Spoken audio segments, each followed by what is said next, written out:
Good morning students. कैसे हैं आप सब? अभी तक हमने जय सुर भारती पाठ का हिंदी अनुवाद किया। आज हम उसके प्रश्नोत्तर करेंगे।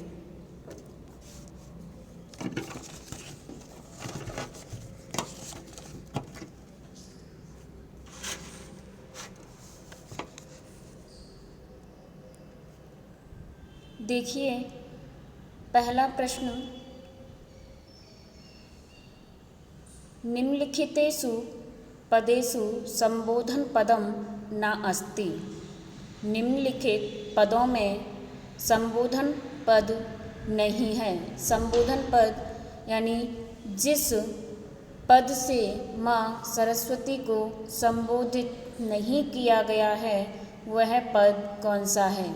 भगवती, भगवती यानी देवी, सुर भारती यानी सुर की देवी, बागीश्वरी वाणी की देवी, मानस हंसी, मानस हंस पर। तो भगवती, सुर भारती और बागीश्वरी तीनों शब्दों से माँ सरस्वती को संबोधित किया गया है, मानस हंसे इस शब्द से नहीं। तो इसका आंसर होगा मानस हंसे। अस्यां वंदनायाम् आहत्य कति संबोधन पदानि सन्ति। इस वंदना को लेकर माँ सरस्वती के लिए कितने संबोधन पदों का प्रयोग किया गया है? सप्त, अष्टौ, दश, त्रीणि। तो इस वंदना में, इस पाठ में माँ सरस्वती के संबोधित जो शब्द हैं वह 10 शब्द हैं। अस्यां गीत्यां कस्या वंदना विधीयते। अस्यां इस गीत्यां गीत में कस्या किसकी वंदना विधीयते वंदना की गई है। तो किसकी वंदना की गई है? वाग्देव्या, वाग्देव्या वाणी की देवी, दुर्गायाः दुर्गा, भारत मातु भारत माता, ललित कलाया और ललित कला। तो किसकी वंदना की गई है? वाग्देव्या, वाग्देव्या वाणी की देवी। चौथा प्रश्न है, बागीश्वरी इत्यत्र संधि विच्छेद अस्ति। बागीश्वरी इत्यत्र संधि विच्छेद अस्ति। क्या संधि विच्छेद होगा बागीश्वरी का? वाक् प्लस ईश्वरी। क्या होगा? वाक् प्लस ईश्वरी। वाक् माने वाणी, ईश्वरी माने देवी, वाणी की देवी। अगला प्रश्न देखिए, जय जय हे भगवती सुर भारती इत्यस्या गीते रचयिता को अस्ति। इस गीत के रचयिता कौन है? तो हमने पाठ परिचय में पढ़ा था। देखिए, गीतिरयं कवि पुंगवेन डॉक्टर हरिराम आचार्येण विरचिता वर्तते। गीतिरयं यह गीत कवि डॉक्टर हरिराम आचार्य के द्वारा लिखा गया है। तो इस पाठ के रचयिता कौन हैं? डॉक्टर हरिराम आचार्य। आपको एक शब्द एक पद में ही उत्तर देना है। डॉक्टर हरिराम आचार्य। कति काव्यरसा सन्ति केषाञ्चन त्रयाणां रसानां नामानि लिखन्तु।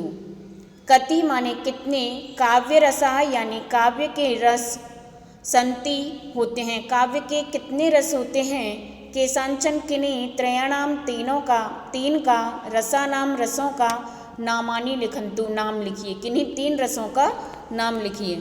तो मैंने आपको बताया था कि काव्य के 9 रस होते हैं, 9 रस होते हैं। श्रृंगार, हास्य, करुण, रौद्र, वीर, भयानक, बीभत्स, अद्भुत और शांत। अब इनमें से आपको किसी 3 के नाम लिखने हैं। श्रृंगार, हास्य, करुण। मानस हंस इत्यस्य किम अर्थ द्वयं कर्तुं शक्यते। मानस हंस इस शब्द के कौन से दो अर्थ आप कर सकते हो?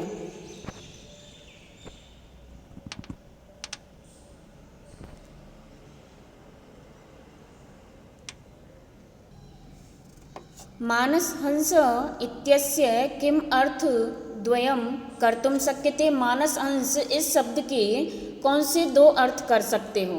तो एक तो मानस हंस यानी मानसरोवर में स्थित हंस, मानसरोवर में स्थित हंस, और दूसरा है मम मनोरूपिणी हंस, मेरा मन रूपी हंस।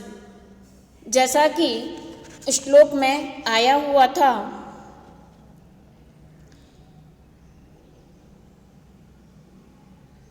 आसीना भव मानस हंसे। आप मानसरोवर रूपी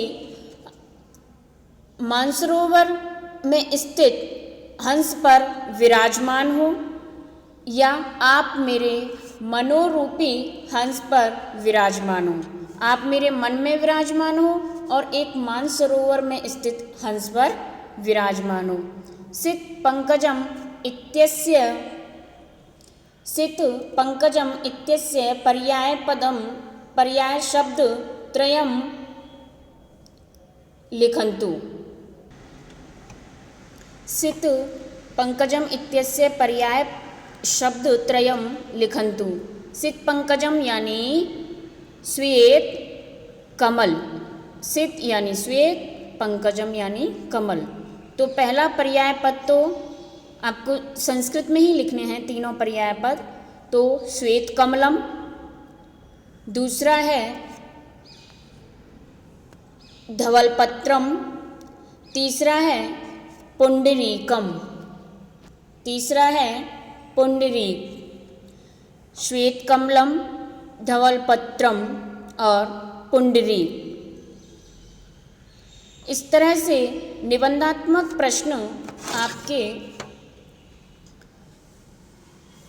परीक्षा में नहीं आता है, इसलिए वस्तुनिष्ठ और लघुत्रात्मक एक पंक्ति वाले और एक पद वाले प्रश्न उत्तर आपके आते हैं, जो मैंने करा दिए हैं।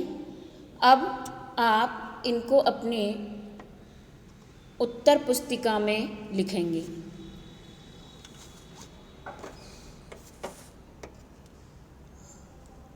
होमवर्क के लिए हम एक दिन